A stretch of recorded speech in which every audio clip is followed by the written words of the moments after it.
Madame Bovary, nous sommes à la deuxième partie du roman, à la fin du 9e chapitre.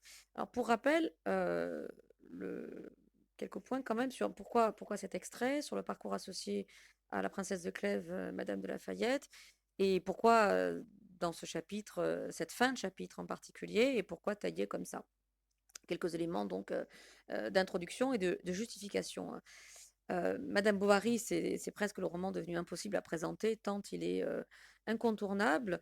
Il y a plusieurs manières d'expliquer sa notoriété et euh, son inéluctabilité, en fait, euh, pourquoi est-ce qu'il est à ce point inéluctable, inévitable dans une entreprise de formation littéraire?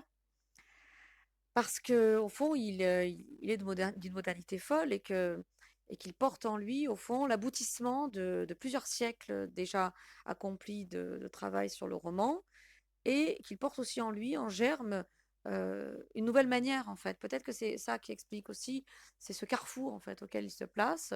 Madame Bovary, c'est l'héritière des romans, des sagas qu'on trouvait, bien sûr, dans le roman anglais, avec les héroïnes éperdues, mais c'est aussi le roman justement, la Scudéry, c'est l'Astrée, c'est même Marivaux, quoi. Il y a quelque chose chez Madame Bovary qui récupère de la tradition romanesque qui la précède, à savoir des héroïnes qui croient véritablement à leur histoire. C'est aussi l'héritière de Manon Lescaut, évidemment, c'est-à-dire euh, l'expression du lyrisme, et on en reparlera, mais Flaubert a un rapport extrêmement contradictoire au lyrisme.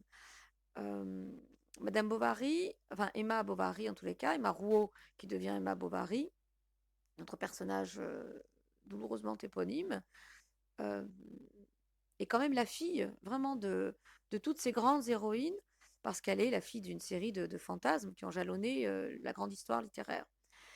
Et elle est aussi, puisque Flaubert entreprend d'écrire le roman sur rien, elle est aussi celle qui va préfigurer peut-être ce que vont devenir des héroïnes chez Duras ou Nathalie Sarraute, c'est-à-dire beaucoup plus insaisissables et qui ont bien du mal à se placer dans les rêves romanesques qu'on a formulés avant elle. Elle est peut-être à ce point de jonction, en fait, entre vraiment l'ancien et le moderne. Ça, c'est une des raisons vraiment proprement littéraires qui font le succès de Madame Bovary. Bien sûr qu'à l'époque, le scandale a sans doute joué, tout simplement. C'était un agrégat de plusieurs faits divers régionaux par le Normand Flaubert.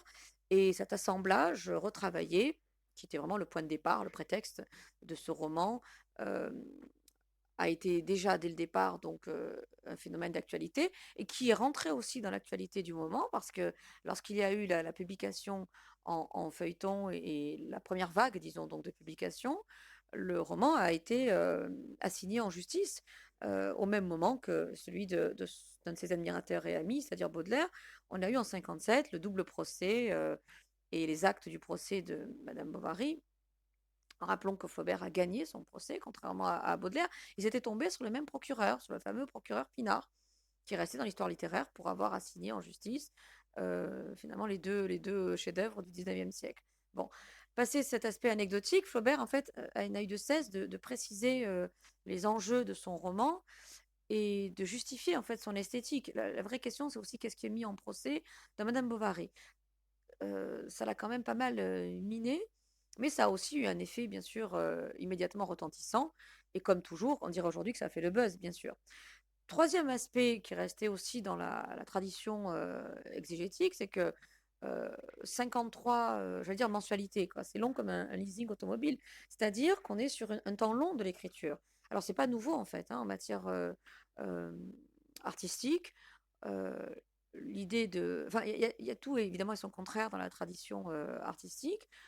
On n'est pas, bien sûr, sur... enfin, comment dire, il y a quand même un fantasme aussi, peut-être, qui a été beaucoup installé, et que des gens comme Paul Valéry ou Aragon ont quand même battu en brèche, c'est-à-dire l'idée d'une œuvre fulgurante. Ça, effectivement, ça ne correspond pas à Flaubert, qui écrit sur près de 5 ans.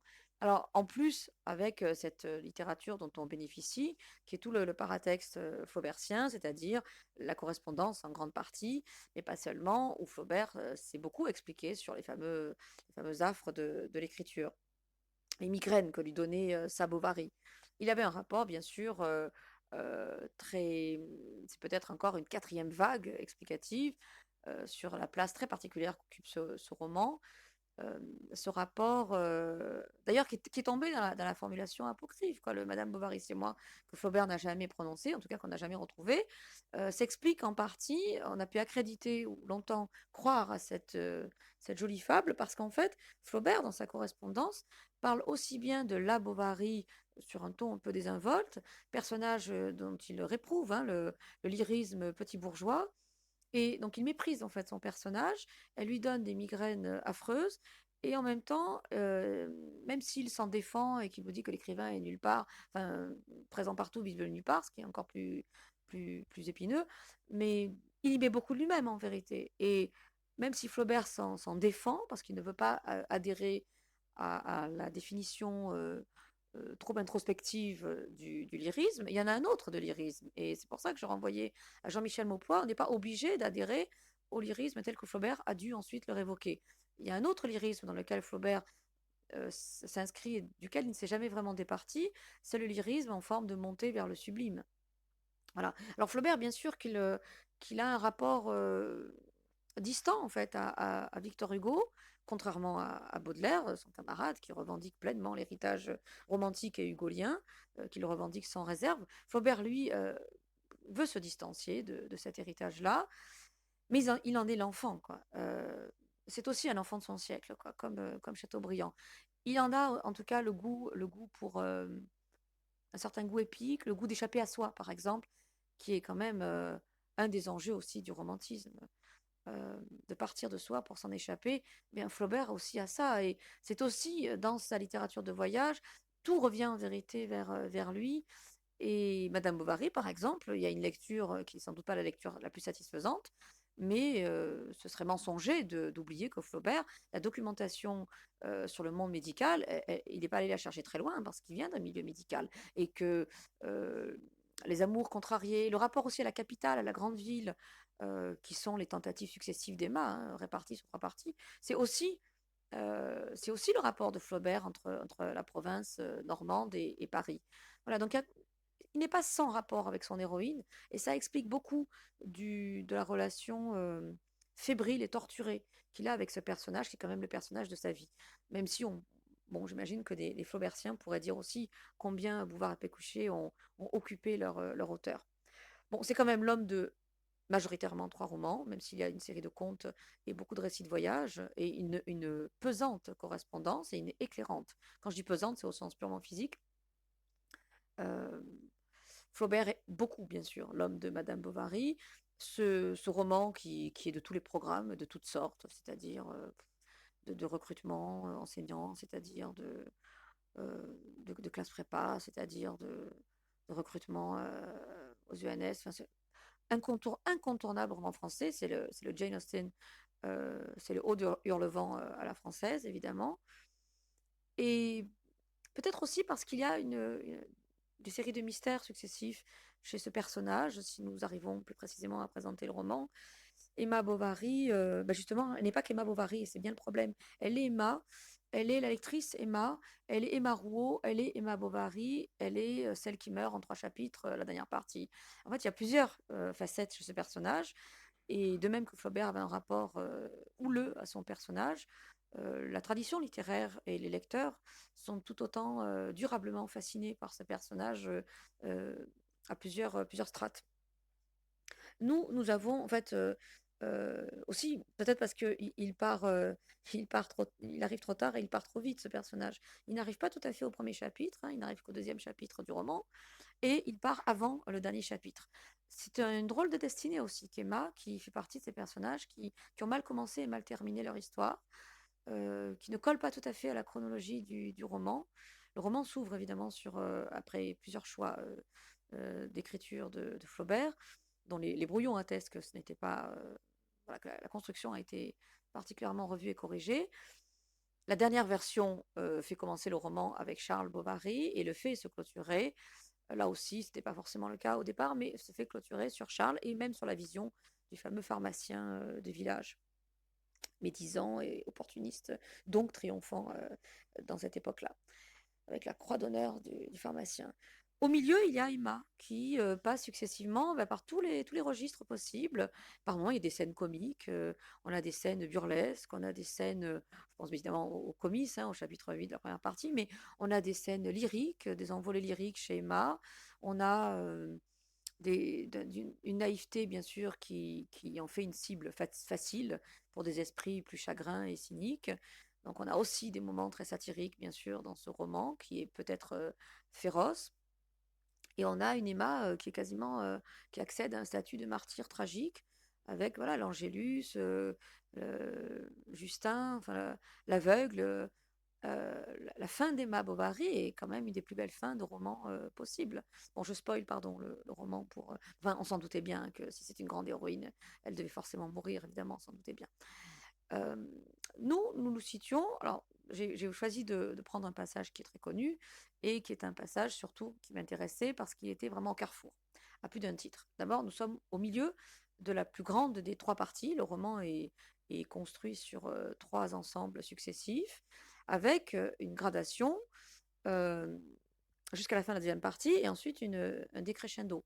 Donc, on a trois parties qui ne sont pas du tout égales entre elles et on a, de mémoire, bon, cette partie centrale, la deuxième partie du roman, qui est la plus longue, qui est la plus dilatée.